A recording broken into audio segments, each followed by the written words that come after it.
The first stage to observe when closing sales, especially with new prospects, is to build rapport with them, where rapport is a mutual connection, understanding, and trust between you and that prospect. Now let's speak about connection. People love to buy from the people who look exactly like them. So before you get to approach those prospects, you need to look like them, even to practice talking like them, acting like them. Given that you're approaching somebody who is a youthful, you need to approach them with a youthful vibe. Given that it is somebody that is professional, you need to approach them in a professional way. Given that is somebody that is just an elderly, you have to present yourself with an elderly vibe, and with that you get to connect with them easily and even emotionally. Now after having gotten that connection, you will need to put into play what we call consultative questioning, where you question them about the problems, the goals, or the situations that they are facing that they will need to solve through your product or your services. As you are questioning them, you also have to put into play what we call attention to the detail, where you are actively listening, to actually know the exact things that they need to solve with your product. And with that, you get to demonstrate your product or to pitch your product or your services unto them according to what exactly they need to solve through that product. And with that, they will get to trust you because you're communicating exactly the way that you see fitting to solve their problems, that you see fitting to solve the situations, that you see fitting to be put into play to meet their goals. So you have to build rapport first. That's the first stage in closing sales, especially with the new prospects. So with this, you get to build rapport and get to close more sales, because this prospect now is buying from a place of mutual connection with you, from a place of understanding that you are actually helping them get to solve the problem, get to solve the situation, get to reach their goal, not just selling unto them.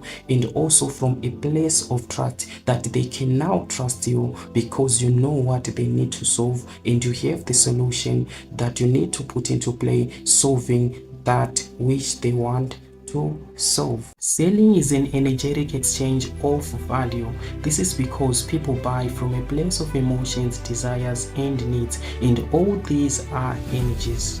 And value is that which comes to meet the emotion, the desire, or the needs. So people exchange money for value. So selling is an energetic exchange of value. So after having gotten to build rapport with your prospect, after having gotten to discover their needs, you then need to present value. This is where you are presenting or setting forth unto them the benefits that they are going to get after buying your product, the benefits that they are going to get after getting your services. So it's all about presenting these benefits in a way of solution, because you now know the need, you now know the problem, you now know that which they want to solve. So you set forth the benefits in a way of solution, and you have to highlight much on the benefits that they are going to get than more than you are going to set forth the features of your product,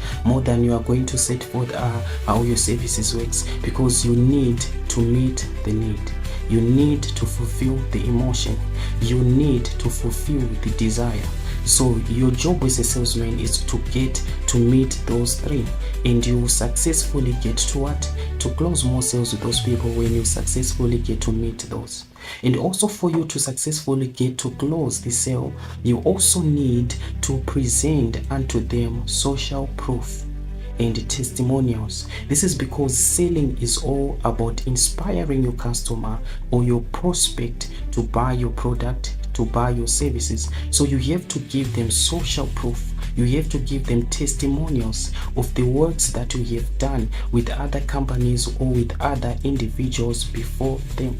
And with that, you get to build in them the confidence and the trust that you really good at doing this, and that shows mastery.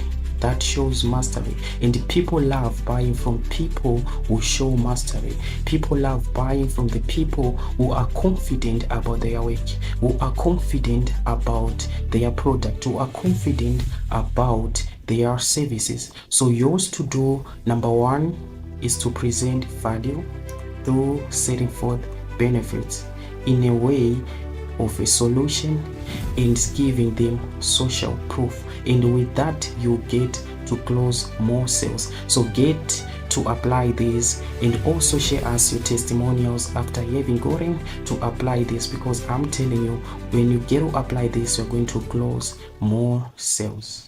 The process of closing sales is all about inspiring your prospect to buy your product or your services. So after having gotten to successfully build rapport with them, after having gotten to successfully show forth how your product or your services can help them with the need to close the sale. And many people do it wrongly.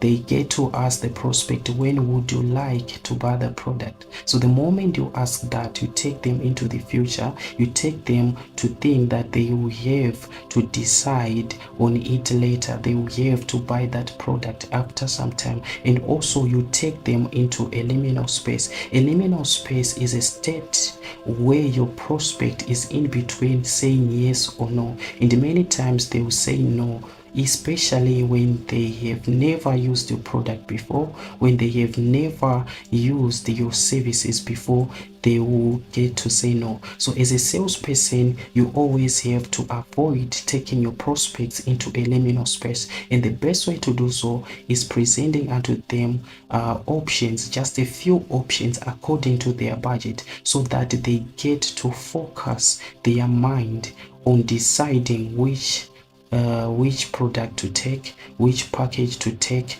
which service to take. So as a salesperson, you should always avoid get your prospects into the liminal space. And as a salesperson, as you are closing sales, it is important that you show a natural confidence, because natural confidence always convert into sales, because to them it says that you are authentic. It shows that your interest is in helping them, not only to get their money, not only to close the sale, because people exchange money for value. So the moment you show a natural confidence, it registers to them that you have a genuine interest to help them. And the best way to build a natural confidence is knowing a lot about your product, knowing a lot about your prospect, knowing their needs, knowing how your product can help their needs. Because when I say to somebody that you don't know their needs, let's say you don't know their needs and you're selling a product, it will be difficult for you to demonstrate a natural confidence.